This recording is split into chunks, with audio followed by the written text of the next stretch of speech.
Bienvenidos a su programa Voces del Periodista, este programa que es de ustedes y para ustedes a través de las frecuencias de ABC Radio, las 760 de AM, de Organización Editorial Mexicana, queridos amigos, este maravilloso grupo multimedia que promueve la pluralidad.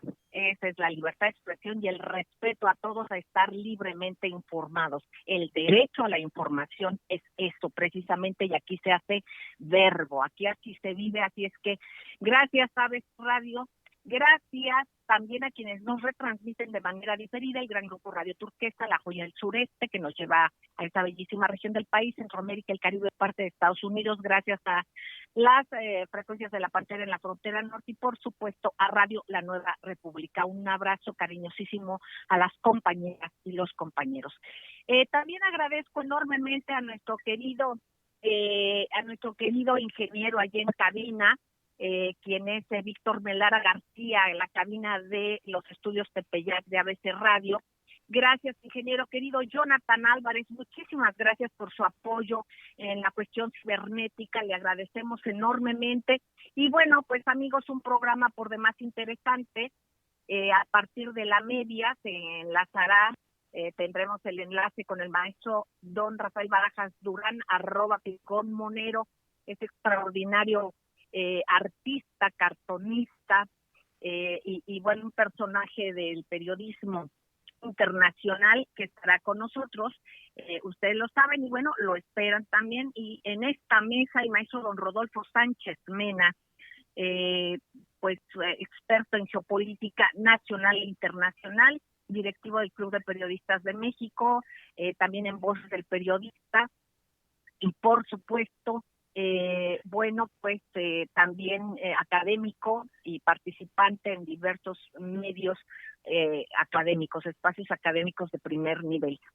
Ceci Tapia, Solidaridad 1000, ella ustedes la conocen, defensora de derechos humanos, fiscalista y directora de redes del Club de Periodistas de México y de Voces del Periodista.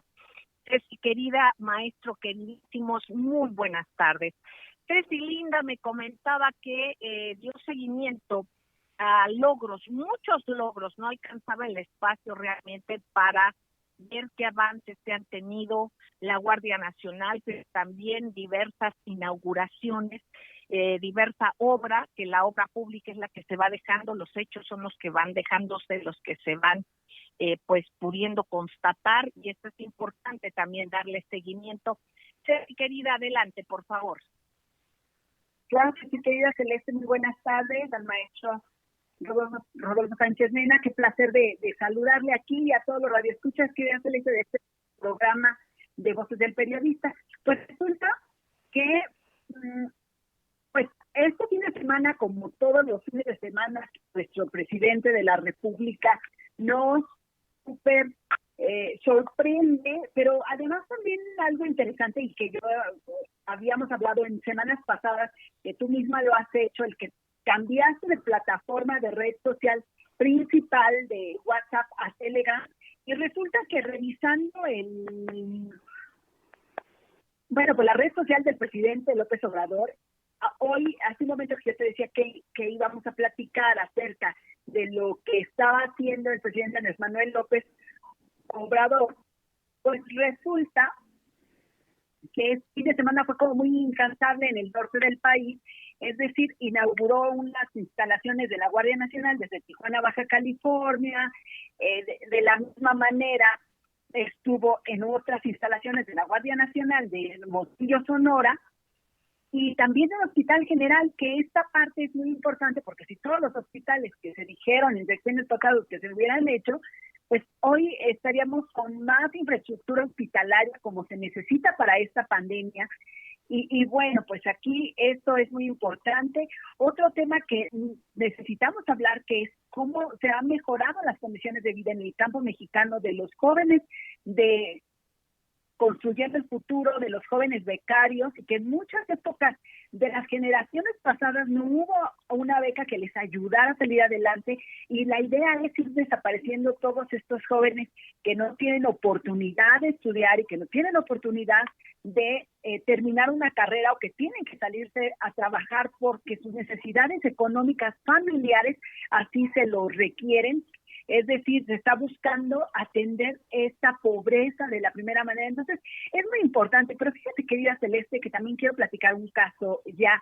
Todo esto que hizo nuestro presidente como un ejemplo para todos los mexicanos, pero también para todas las personas, porque nosotros vemos la política y a mucha gente dice, yo no me gusta la política, pero un día el doctor Ondarza nos decía, la política somos todos, porque de las políticas alimentarias es lo que se llenan, donde compramos la comida, de la política del campo, pues es cómo llegan los alimentos a nuestra mesa, etcétera, etcétera. Y la corrupción, que no solamente es del gobierno, sino la corrupción es generalmente de cada una de las personas que estamos participando en el país. Y no solamente porque te pases un alto o porque cometes una infracción de cualquier tipo administrativa o de tránsito, etcétera, etcétera, sino resulta que que a veces cuando tú aceptas un trabajo y no es tu trabajo, también es parte de la corrupción. Si tú dices que, imagínate que yo dijera que soy doctora o que soy abogada y mis credenciales son otras, y eso lo platico porque fíjate que hemos aquí denunciado, y te acuerdas que la semana pasada preguntábamos a la FGR qué había pasado, en la FGR de Sonora, qué había pasado con los 2,333 expedientes que están extraviados, de que nadie habla, pero que en algún momento la federación pues va a tener que dar un resultado. Se extraviaron, se los robaron, los quemaron, porque no solamente hay víctimas dentro de eso, sino también había de delincuencia organizada, de grupos de narcotráfico, y a quién pudo haber beneficiado el extravío de estos. Esto es corrupción también. Pero resulta también, querida Celeste, que en un hospital de Sonora le operaron a una paciente derechohabiente del IMSS un nervio trigémino. Pero este nervio trigémino fue una operación falsa. ¿Qué es lo que tiene que hacer? Porque a lo mejor hay mucha gente que ha recibido una atención en alguna institución y no es la debida o lo tratan mal, pero tienen que denunciar porque es la única manera de parar asunto de la corrupción.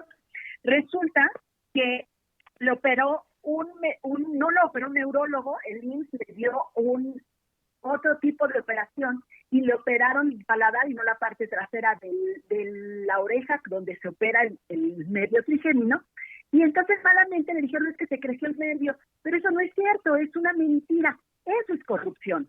Y si ellos no van al control, a denunciar al IMSS en el órgano interno de control, entonces estos casos van a seguir existiendo, la gente va a seguir buscando que, yo te engaño, aunque sea un médico, voy a decir que te opero o que sea, pero no es cierto, es una mentira, ¿no? Entonces, esto también atenta contra la vida de un ser humano, y esto es corrupción, y esto es algo que tienes que denunciar con los alertadores de la función pública, que tienes que denunciar en el órgano de control. O sea, hay muchas cosas que nosotros tenemos que corregir como ciudadanos y en esta corresponsabilidad con las personas, porque la corrupción también mata, querida Celeste. Entonces, no solamente un ejemplo de perseverancia y honestidad pudiera ser nuestro presidente Andrés Manuel López Obrador, sino el hecho también que él no solo hace el gobierno, lo hacemos todos los mexicanos, que debemos de denunciar, como este caso que te platico del IMSS de Sonora, que con un engaño total y hoy llega a un Instituto Nacional de Neurología y Neurocirugía, y les dicen, pues eres nivel 5 porque el órgano de control del Instituto Nacional de Neurología y Neurocirugía dicen que quienes tienen IMSS o ISSSTE, pues no pueden tener gratuidad en un instituto, aunque ganes el mínimo, porque tienes un servicio médico. Sí, querida, aquí está muy difícil. Aquí este seguimiento de este caso, de quién es la responsabilidad, del médico, de quien dio la orden de la operación. Yo creo que aquí es importantísimo tener esos datos, no sé si los tengas o si los pudieras tener próximamente, porque es bueno precisarlo precisamente para que las autoridades del Instituto Mexicano del Seguro Social, donde ha habido grandes logros y donde han sacado adelante a personas con COVID de la tercera edad, de la cuarta, yo creo, porque me refiero, y con todo respeto, orgullosamente, personas cercanas al centenario y las han sacado adelante, pero también se dan este tipo de casos, obviamente, y hay que ayudar al presidente y a la Dirección General del Instituto Mexicano del Seguro Social para que esto se denuncie y también pues que se hagan las precisiones pertinentes. Yo creo que en la mayor información que puedas darse, si no sé si la tienes a la mano o si no la puedas proporcionar más adelante. Te escuchamos, por supuesto. Te escuchamos. Por supuesto, Celeste, no me atrevería a dar un caso tan importante. No, yo lo sé, Ceci, pero creo en este caso que muchas de las cosas hay que reafirmarlas y categorizarlas con la gente, como ahorita incluso el que yo te lo pregunte, aunque yo sé y yo ya sé del caso y lo hemos comentado y tú lo has comentado, pero no por duda a tu palabra de ninguna manera, sino por la cuestión de que la gente sepa que con nombres y datos y todo, aparte de la denuncia, para especificar mucho y reportar, ¿no? Esto de tu IMSS, hay que hacerle una robita con el link del programa y que ojalá y se le pueda dar seguimiento. Adelante, Ceci, te escuchamos. Claro que sí. Pues mira, resulta que sí es una responsabilidad del IMSS, en este caso del médico, no del IMSS, porque también es como cuando dicen denuncian a la Sedena, no, denuncian a los mandos corruptos, no denuncias a una institución totalmente, pero obviamente como es tu jefe, y como si se va el médico, el que queda es la institución como tal, pues entonces tienes que llevarlo a ver a los médicos y en ese momento pues solicitar que ellos, que el órgano de control resuelva esto con el Instituto Nacional de Neurología o Neurocirugía, o simplemente lleven a este enfermo a su Instituto Mexicano del Seguro Social de la Ciudad de México y le resuelvan un asunto en el cual ya fue engañado. Entonces sí es un tema muy, muy importante que ya se le sé que, bueno, ya se metió hoy justamente al órgano interno de control esa denuncia, pero lo quería platicar porque es un tema que ojalá que alguien que en algún momento dado tenga un problema de salud que no pueda ser resuelto porque alguien no hace lo que le toca, porque esa es la parte interesante. O sea, si tú eres un abogado, si eres un médico, tienes que hacer lo que te toca y hacerlo bien, que ya se les dé. Exactamente. Vamos a ampliar la información, vamos a darle seguimiento, queridos amigos, porque aquí alguien dio el diagnóstico equivocado, alguien dio la orden de operación equivocada. Por otra parte, la información al propio enfermo, porque les habían dicho que le cortaron el nervio trigémino. Desde ahí nos saltó mucho la situación que le dijeron y bueno, pues hay que dar seguimiento para ver quién fue llevando el caso y también ver por qué quienes tengan que ver con dar seguimiento a esto no lo han hecho. Aquí vamos a ver todo esto, a irlo desglosando y a fomentar y promocionar la cultura de la denuncia de la corrupción, queridos amigos. Vamos a ir a un corte y enseguida regresamos, no tardamos, gracias.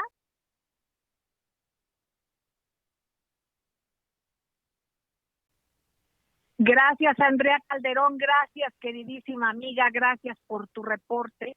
Y bueno, queridos amigos, yo quisiera compartir con el maestro don Rodolfo Sánchez Mena algunas dudas y sobre todo pedirle de favor que nos enriquezca con su análisis, ya que en la cuestión de la biopolítica, como usted bien nos ha dicho, ya la geopolítica parte por diferentes acciones, ¿no? En este caso pudiera ser guerra biológica, así como ha sido la financiera, etcétera. Pero bueno, aquí analizar este tema de la biopolítica como una estrategia de acaparamiento de las vacunas que se está dando desde diferentes esferas y en este caso también el señor presidente que ha convocado a quienes compete precisamente y dar estas instrucciones para que se presente una queja al Consejo de Competencia Internacional a que tiene que ver con todo esto y compartir cómo en este organismo del Oxfam dirigido por la Organización Mundial de la Salud, el programa COVAX, como de alguna manera COVAX-19 está dando que más o menos un 20%, a un 20% de la población, el acceso a las vacunas. Y para 200 países y territorios este año se da esto. Y un mecanismo de financiación para que solamente el 92% de economías de ingresos medios y bajos pues ya quedarían en una visión secundaria o en un aterrizaje secundario. ¿Cómo nos puede usted ampliar esto, maestro querido?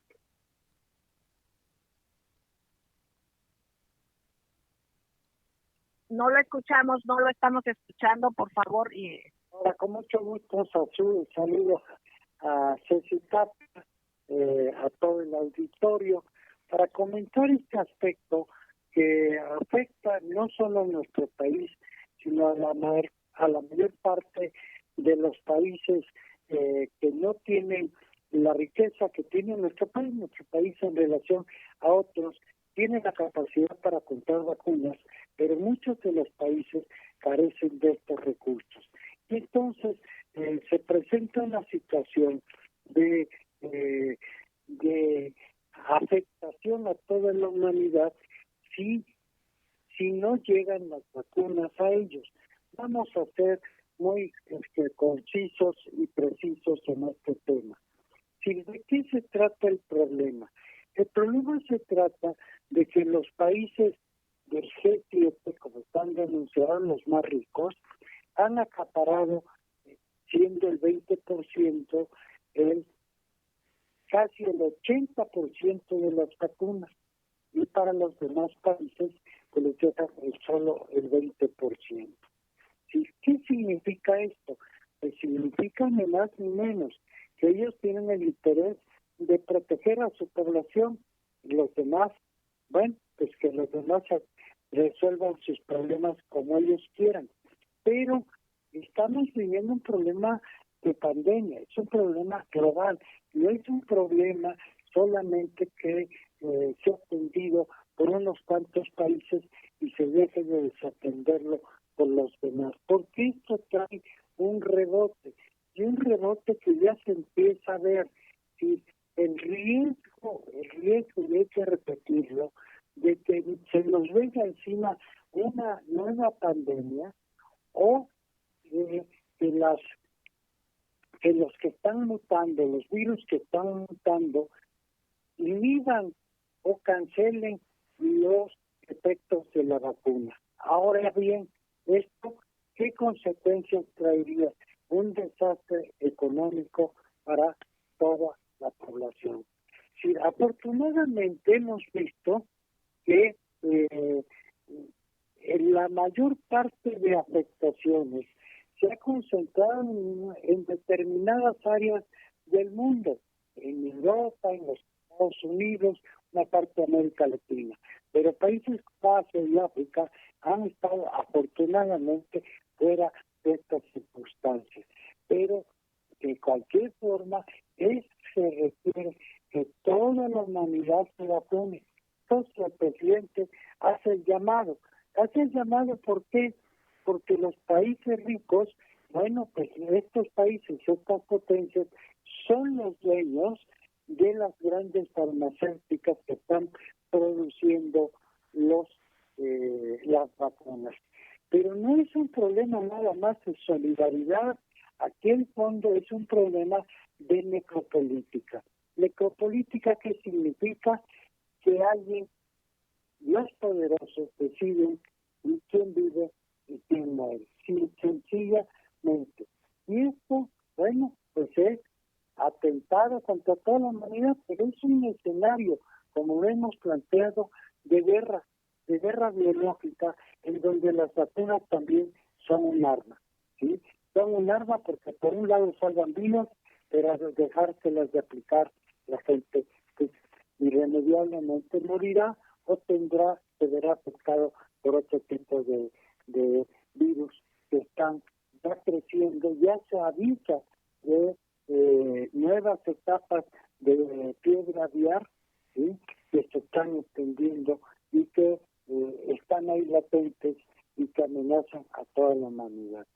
Esto es más o menos el escenario, pero ¿qué tiene si el planteamiento de México ante el Consejo de Seguridad pues nos tiene que llevar a otra etapa más adelante, una etapa que requiere de que la mayor parte de los países que no se les está llegando la vacuna formen un bloque, y formen un bloque, como lo ha habido en otras épocas en donde hay una nueva etapa de reparto del poder mundial, y que estos países se organicen, no solo para las vacunas, porque se está dando ya un fuerte acaparamiento de tierras para producir alimentos por las grandes empresas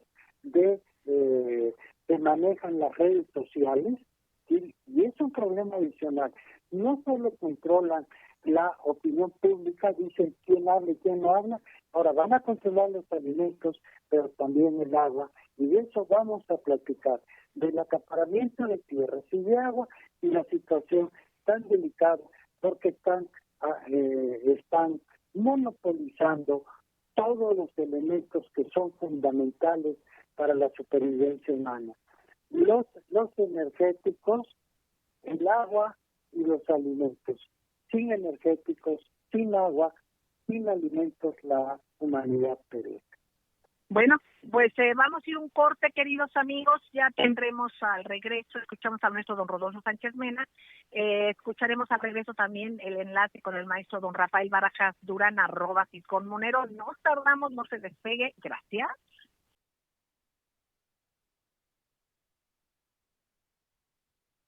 Gracias, queridos amigos, gracias por seguir con nosotros en Voces del Periodista. Hemos escuchado al maestro don Rodolfo Sánchez Mena en la mesa Ceci Tapia, Solidaridad 1000, el maestro Rafael Barajas Durán, @Fisgón_Monero. Un tema por demás interesante que deja sobre la mesa el maestro don Rodolfo Sánchez Mena sobre la crisis energética también en Texas, que yo creo que vamos a ampliar precisamente este debate sobre la diversificación de las maneras de tener precisamente y de atacar esa contingencia que pasó eléctrica, como qué pasó en Texas, qué pasó en México, como el señor presidente precisamente mencionaba, diversos sectores que se han tenido abandonados como las hidroeléctricas. Entonces hay que ver también toda esa diversidad que se tiene que atender. Y bueno, pues yo me permito antes que nada saludarle al maestro Rafael Barajas Durán, qué gusto tenerlo en esta mesa. Y yo quiero comentarles, maestros, porque me parece sumamente delicado esto y ver el análisis, pues como parte yo creo que de la guerra, del golpe blando que se vive, ¿no? De estas guerras intestinas. Y bueno, esto respecto a diversidad de notas, de periodísticas, pero también de lo que vemos en redes sociales, y que aquí hay que pues dar el punto de vista muy claro. Yo creo que hay hechos suficientes como para saber deslindar, pero me interesaría dar lectura a un comunicado de la Secretaría de la Función Pública que hace en comunicación social. Aquí dice, se han atendido en tiempo y forma todos los requerimientos de información y se ha proporcionado toda la evidencia para atender las observaciones que hizo la Auditoría Superior de la Federación como parte de la revisión a la cuenta pública 2019. No existe ningún oficio de respuesta que consigne negativa alguna de entrega de información. Tampoco existe prueba de algún rechazo de atención al equipo auditor. Por el contrario, siempre hubo total disposición de colaborar en apego a las mejores prácticas de auditoría, por lo cual aclaramos lo siguiente para no desinformar a la sociedad. Es falso que se hubiera retenido información para los auditores en los casos de excepción en los que fue material o jurídicamente imposible entregar la documentación solicitada en el tiempo y la forma requerida por el ente fiscalizador. Se expusieron de manera fundada y motivada las razones que justificaban dicha imposibilidad. En ningún momento la función pública negó acceso a sus expedientes. Por ejemplo, se pusieron a disposición de la Auditoría Superior de la Federación los más de 30,000 expedientes de investigación que requirió para que fueran revisados en las instalaciones donde se encontraban a fin de que verificara que se cumple con el debido proceso. Sin embargo, la entidad fiscalizadora no acudió a la revisión. Ojo, queridos amigos, aquí repito y doy lectura a este parrafito. Aquí es importantísimo decir que en ningún momento la función pública negó acceso a los expedientes. Por ejemplo, se pusieron a disposición de la Auditoría Superior de la Federación los más de 30,000 expedientes de investigación que requirió para que fueran revisados a las instalaciones donde se encontraban a fin de que verificara que se cumple con el debido proceso. Sin embargo, la entidad fiscalizadora no acudió a la revisión. Bueno, ahora continúo. Es incorrecto que se negara la comparecencia de servidores públicos. Sobre la solicitud de realizarles entrevistas, se expuso por escrito el extrañamiento por el requerimiento, ya que legalmente estas no forman parte de la auditoría. Sin embargo, no hubo respuesta por parte de la Auditoría Superior de la Federación. Como ya ha sido señalado por la titular de la Secretaría de la Función Pública, no emitió ninguna promoción de responsabilidades administrativas sancionatorias ni ninguna solicitud de aclaración hacia nuestra dependencia. Lo único que recibimos de la Auditoría Superior de la Federación fueron recomendaciones para fortalecer el control interno, las cuales tomaremos en cuenta con total responsabilidad a fin de alcanzar mejoras en la operación. Es importante hacer notar que, como subrayó el propio auditor superior en su informe a la Cámara de Diputados, las condiciones de fiscalización fueron extraordinarias en el año 2020 y limitaron la capacidad de los auditores, así como de los sujetos auditados, para acceder a la información requerida. En este sentido, la Administración Pública Federal siempre procuró dar cumplimiento a todos los requerimientos de información. Del mismo modo, la revisión del ejercicio 2019 se dio en un contexto de transformación institucional en la auditoría, en la APF, que ha implicado la construcción de un nuevo andamiaje normativo y organizacional que indicó en los primeros minutos del actual gobierno y por su magnitud aún continúa. Esta situación no fue considerada suficientemente en algunas auditorías a las que las dependencias y entidades de la APF seguirán dando atención por el apoyo a la Secretaría de la Función Pública. Esto, bueno, lo circulan el maestro Raimundo Alba Huitrón, director general de Comunicación Social, para hacer precisiones que son sumamente relevantes. Yo quisiera preguntarles, maestros, Ceci, a la mesa, si nos pudieran hacer algún comentario sobre esto. Les pediría este favor. Maestro don Rafael Barajas, por favor, adelante. Sí, mira, son varias cosas que hay que señalar. En primer lugar, por supuesto que estamos viviendo un momento de transición. Entonces hay toda una serie de estructuras del viejo régimen que siguen vivas, activas y vigentes. Una de ellas, sin lugar a dudas, por ejemplo, es el INE, y otra es pues la Auditoría Superior de la Federación. Es decir, todas estas instituciones luego tienen vínculos políticos con algún sector. Hay cosas que hay que señalar de la actual Auditoría Superior de la Federación y que creo que son importantes. Esta es la misma Auditoría Superior de la Federación que no vio problemas de corrupción en el aeropuerto de Texcoco, que no vio problemas con la estela de luz, que no vio problemas con la barda que construyó Calderón en vez de la refinería, y sobre todo es la Auditoría Superior de la Federación que corrió a la auditora Muna Dora Buchaín cuando ella empieza a ventilar el tema de la estafa maestra. Digo, esto no es cualquier cosa. Entonces, sí está chistoso que una auditoría, yo quiero decir que siempre hay que tomar estos datos con mucho cuidado, con mucha reserva, hay que confirmar todo lo que se ve, todo lo que se dice, hay que buscar sin lugar a dudas la verdad. pero sí está curioso que esta auditoría que no vio todas estas cosas ahora se lance contra la primera institución que sanciona a funcionarios corruptos. Digo, ahí hay un problema y hay que señalar además otra cosa, que es que hoy entrevistó, entiendo yo, López Dóriga a David Colmenares, el auditor superior de la Federación, y el auditor dijo que todos los puntos señalados en el informe están sujetos a aclaración. Dice que hubo resistencia para que se les diera la información, entonces eso explicaría, supongo yo, las fallas en la información que le está dando. Ahora, perdón, pero sí, a mí sí me plantea un problema cómo se está dando esta información, porque sí parece, es decir, es decir, quien quiera que sea mal pensado, podría empezar a elucubrar acerca de la posibilidad de que sea parte de una estrategia de desinformación como las que hemos visto a raudales, a puños en estos últimos meses, ¿no? Y que hablan y que buscan efectivamente, digamos, sembrar información confusa que les sirve básicamente a sectores de la derecha. Por ejemplo, hay un tema que es muy delicado. Se habla, uno de los temas más delicados de la auditoría es el tema del aeropuerto, del supuesto costo de la cancelación del aeropuerto de Texcoco. Ajá. Entonces, ahí hay cosas que son muy, muy curiosas, porque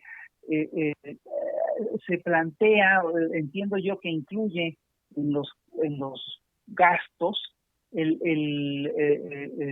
bonos en circulación que se iban a pagar con TUA, y que si ya no se pagan en el aeropuerto de Texcoco, pasan a Santa Lucía. No debieron haber sido incluidos en estas cuentas, ¿no?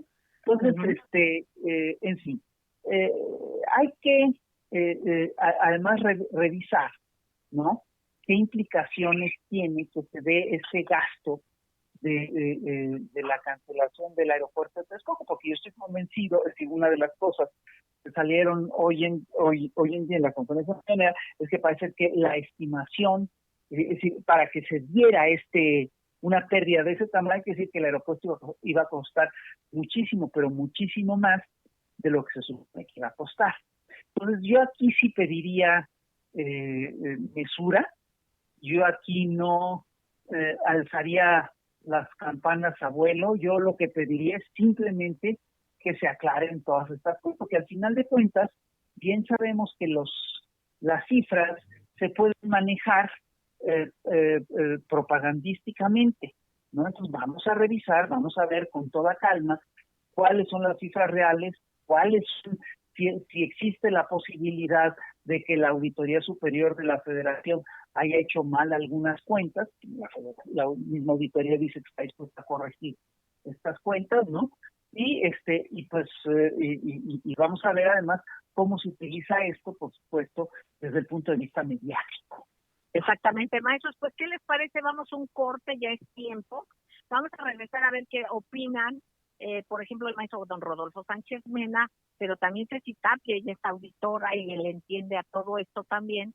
Y por otra parte también me parecería muy interesante escuchar su opinión, maestro don Rodolfo. De hecho, el maestro, don Rodolfo Sánchez Mena había planteado esta cuestión de lo que pasó con el apagón energético y también la utilización de cosas tan necesarias y que sean utilizadas para un golpeteo político. Pero bueno, ya regresaremos con estos temas, queridos amigos. Vamos a un corte, no tardamos. Gracias.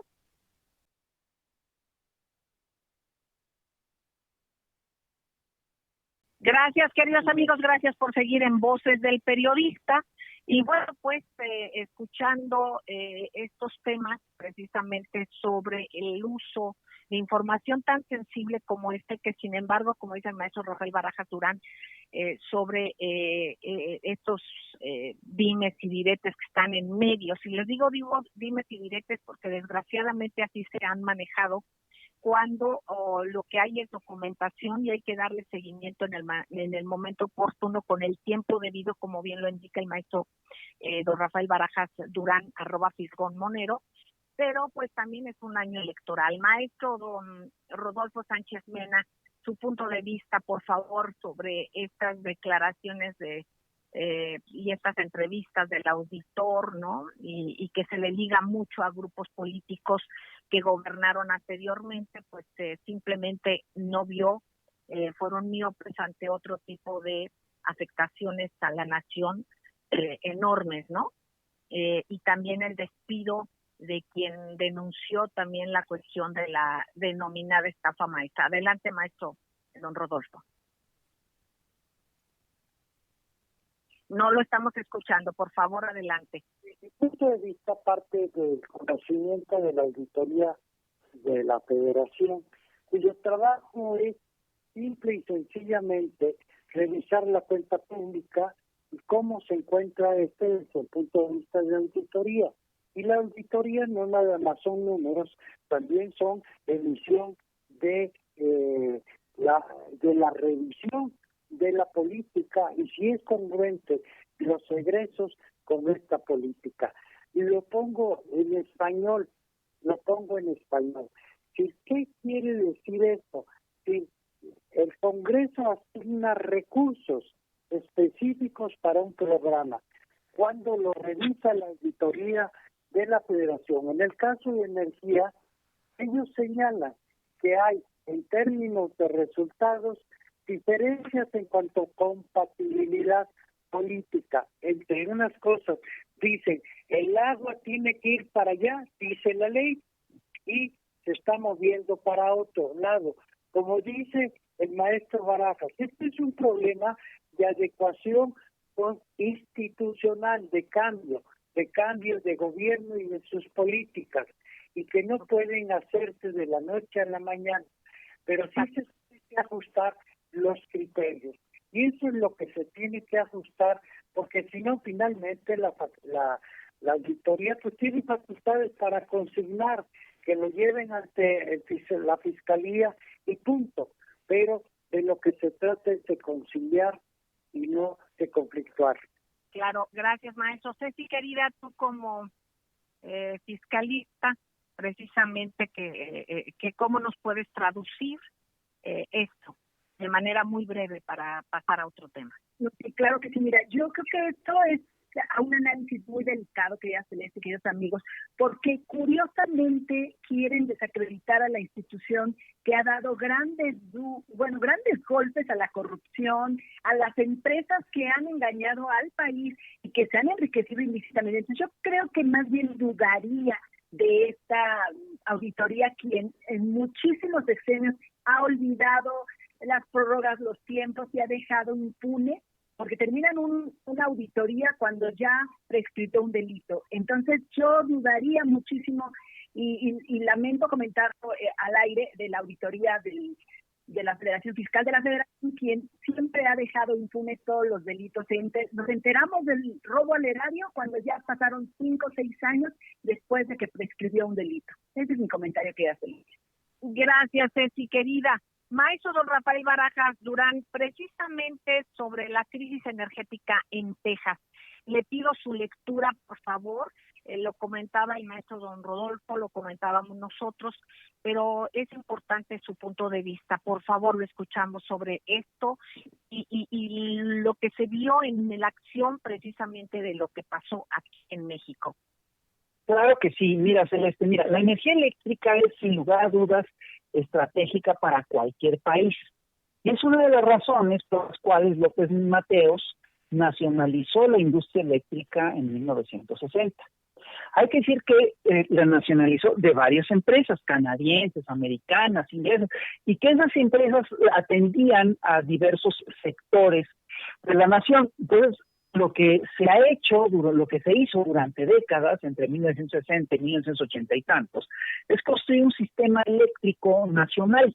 Y hay que decir que el sistema eléctrico que se construyó en México, en un momento dado, llegó a ser modelo para toda América Latina. Era un sistema eléctrico muy eficaz, y era un sistema eléctrico que le daba cobertura a prácticamente todo el país.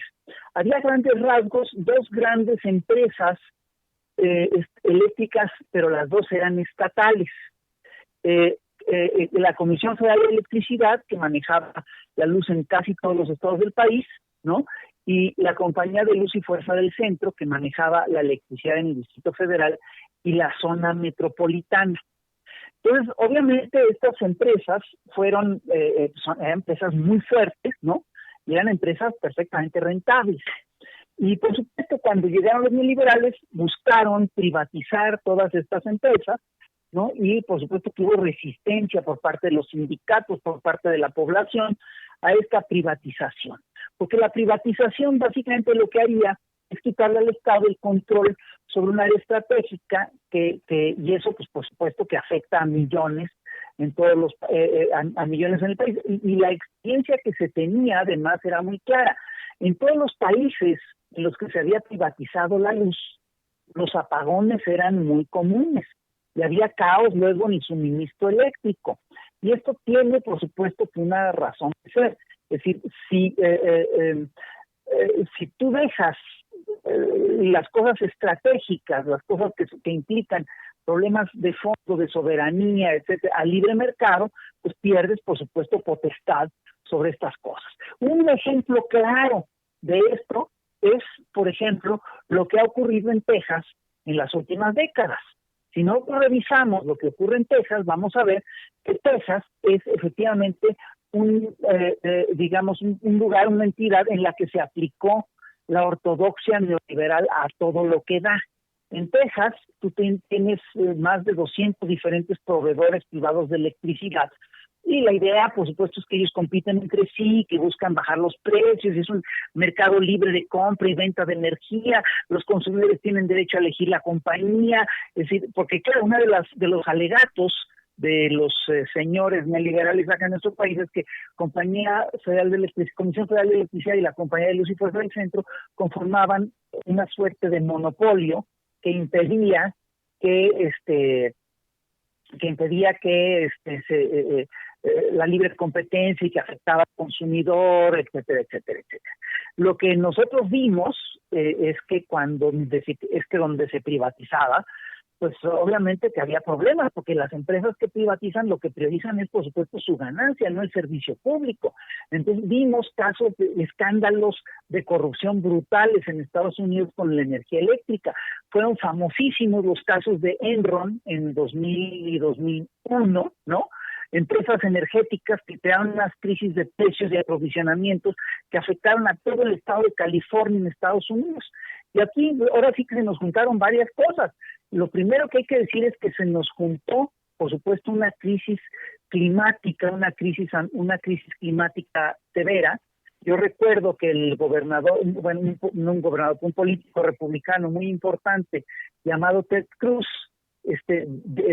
dijo que él no creía en el cambio climático. Es un cuate que entiendo que es tejano, y dijo que él solo creía en el cambio climático cuando nevara en Texas. Y pues, ¿qué creen, compañeros? En estos días hubo una nevada brutal en Texas. Entonces, todo el sistema de electricidad que había en Texas entró en crisis. Y no solo eso, sino que había todo en México el sistema eléctrico se ha privatizado a diversos ritmos dependiendo de la entidad. Entonces, claramente se calcula que hoy en día el 50% de nuestra energía eléctrica es generada por la vía privada, ¿no? Y resulta que en el norte este porcentaje llega al 80%. Entonces ahí tenemos un problema que es verdaderamente brutal, porque además se alimentaba el norte de México se alimentaba con gas que venía de Texas, y obviamente la nevada provocó una serie de cuestiones que son muy serias, como por ejemplo que se congelaron los ductos que llevaban el gas de Texas a México, y entonces se paralizó la entrada de gas a nuestro país y nos dejaron sin gas en el norte a partir de estos apagones. Y no solo eso, sino que en un momento dado, Texas, el gobierno de Texas, declaró que ya no le vendería gas a México. Entonces, imagínate, esto nos vuelve a plantear el problema de la importancia de la soberanía energética. Si Sí. Ya estamos saliendo, maestro, precisamente estos son temas de seguridad nacional.